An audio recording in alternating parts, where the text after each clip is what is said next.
તારીખ 27 મે 2025 ભાડભૂત ખાતે ગુજરાત પ્રદૂષણ નિયંત્રણ બોર્ડ દ્વારા પ્લાસ્ટિક મુક્તિ માટેનું અભિયાન હાથ ધરવામાં આવ્યું હતું, જેમાં સહયોગમાં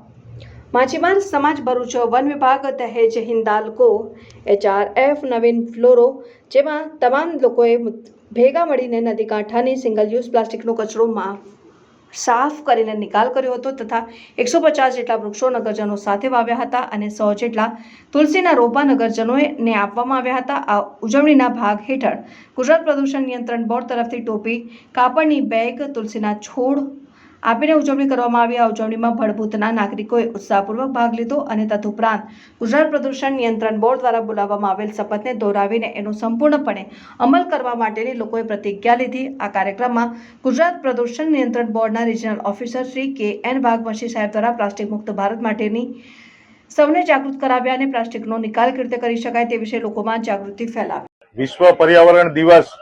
2025ની ઉજવણીના ભાગરૂપે ગુજરાત પ્રદૂષણ નિયંત્રણ બોર્ડ દ્વારા જે અભિયાન 22 મે થી 6 જૂન સુધી જે અભિયાન ચાલવાનું છે, આ અભિયાનના ભાગરૂપે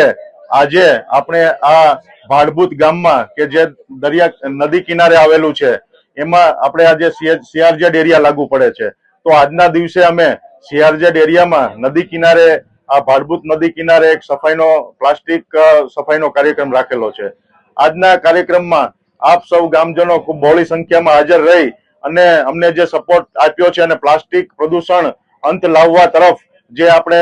અભિયાન હાથ ધર્યું છે એ ખરેખર અભિયાન સફળ થાય અને આપણે પ્લાસ્ટિક પ્રદૂષણનો અંત લાવી શકીએ, આજના દિવસે મારી એવી અપેક્ષા છે। અને આજના દિવસે વિશેષમાં આ વરસાદી વાતાવરણમાં આપણે વૃક્ષારોપણનો પણ એક કાર્યક્રમ રાખેલો હતો અને સફળતાપૂર્વક આપણે